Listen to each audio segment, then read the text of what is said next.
It is noon. Good after morning. Ha ha ha.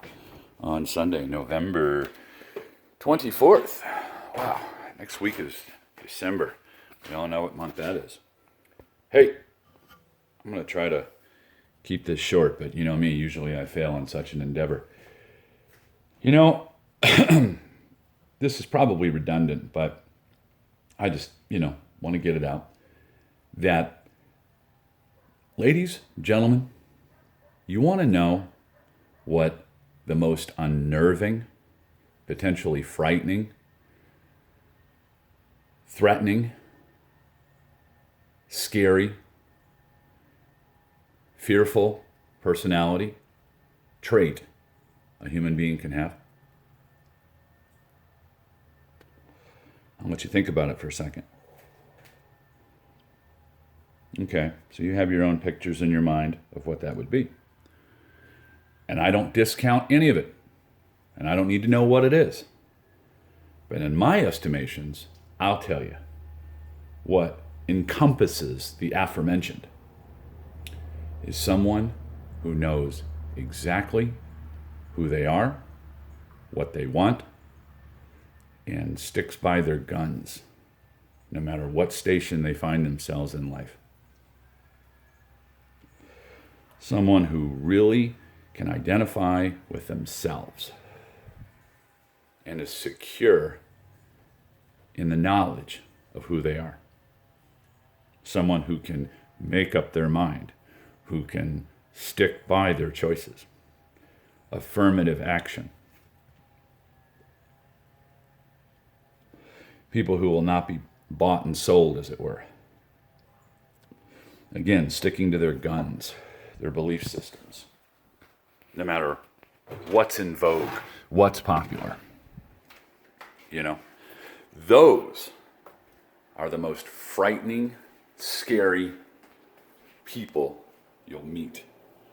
Are those who know who they are and what they want. Now, I think those are very admirable traits. I relish in people like that. I first and foremost consider myself one of those people. And it's not to be boastful, it's to be truthful. But people who really know what they want and pursue it and steadfastly stick to who they are as a person. No jumping ships and trading ball clubs and, I don't know, whatever you want. People who can really make up their mind and get after it are the most frightening people to the establishment, to law enforcement, and to the community at large. Because they're men and women on missions. I mean, they've got a focus. And when you look at, again, today's role reversal relationships and how that's all working out, that is just, we're going to fail with what the current trend is. We've talked about that before. It's going to fail. But finding individuals who know what they want in life and go after it and aren't going to be denied. You got to have immense respect for those people. Don't have fear in them. Don't try to destroy them and knock them off the ladder. Admire them. Learn from them. Because we all have that capability within ourselves, which kind of boils down to leaders and followers, maybe. Maybe, partly. But, there just truly is nothing more intimidating than finding somebody who really has a grip on things, starting with themselves. And that's a problem today because, again, the powers that be want discord. They have to have discord to survive. Okay? That is why the people who dominate and control our lives want us at each other's throats. They want us at odds with each other because that's the only way they can successfully complete their personal agendas, which falls under the lines of oligarchy, which Jimmy Carter and other responsible former politicians have come forward and have admitted that this is the society we live in. You cannot, like a fire, cannot survive without oxygen. If you suffocate that fire, it goes out. Same thing as if you put a pillow over someone's face for an extended period of time. They go out. But you quash, you suffocate the fire, okay, by depleting it of oxygen. And the fire that burns and rages in us as people is being extinguished by the powers that be, and even worse, by each other.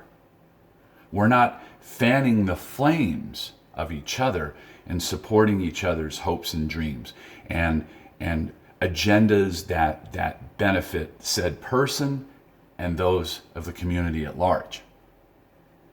You know? I mean, I'm not going to get behind somebody who wants to go out and become an assassin. I'm not going to support anybody whose daughter wants to grow up to be a pole dancer or a porn star, or some guy's son who wants to grow up and be a thug, gangsta, pimp, criminal. Of course not. But getting behind and fanning the flames of the core essence of being the best person you can be, that is the last thing that we're doing now. We're allowing our lives to be controlled by big pharma, government, law enforcement, and each other. So to try to circumvent a life or circumnavigate a life that you can be, you know, it's like the army, be all that you can be in the army. That used to be the big slogan. You can't, no one can be the best they can be in the army, because they're constantly under someone's thumb. Well, you can apply that to a lot of unions and relationships and marriages and employers and how the government and taxation and I mean, nobody can be all they can be. But those people who strive to be all they can be and aren't going to be denied, such as myself and others out there, those are the ones that scare the hell out of the establishment and scare the hell out of, you know, possibly your spouse, or your neighbor, or your coworker. For those who stand strong and stand tall. And there is no shame in that. And I think if there's any hope for the future of this world, is that we need to find those things within ourselves that are positive and appreciate that in one another and find the commonality in each other. And that's where the social change can be made. And we can get things going in the direction that benefits all of us, not just some of us. So, like I said, there's nothing more frightening than someone that isn't going to be denied, isn't going to be swayed, can't be manipulated, who really just say, you know what? I'll give you an example. All right, I had some furniture in my house.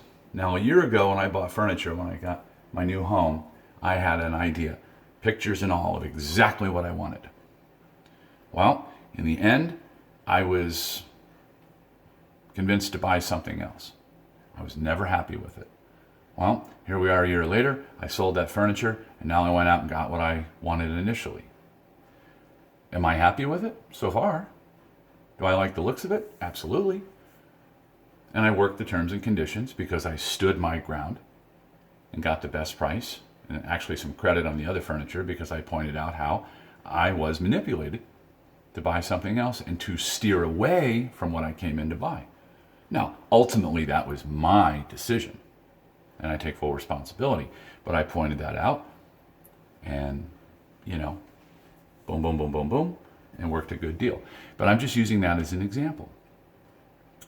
Never stray from what it is that you want in your life, providing it isn't destructive towards yourself or others.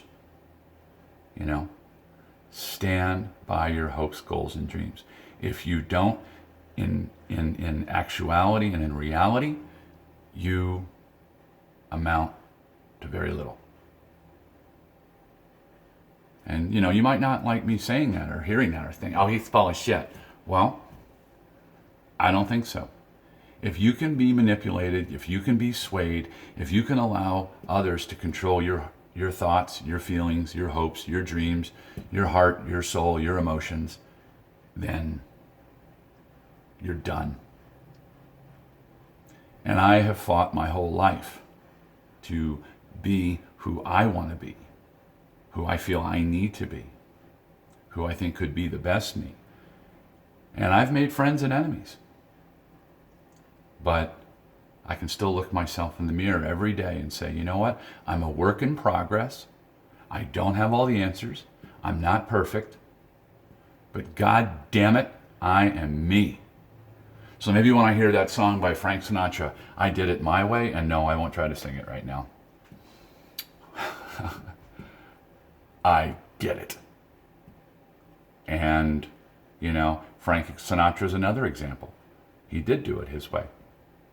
And most people that we want to emulate, good and bad, did it their way. But there are areas where you have to have cooperation and teamwork. And that's another episode entirely. But within yourself, the scariest thing to any establishment is someone who's strong in their own personal convictions and are doing things in an acceptable way, but an unfavorable way to those who try to control you. Because fear equals consumption, fear equals control, and fear equals lives unfulfilled and incomplete. So that's the thought for the day. That's the tempo. There's 12 minutes. I love you guys. Have a great Sunday.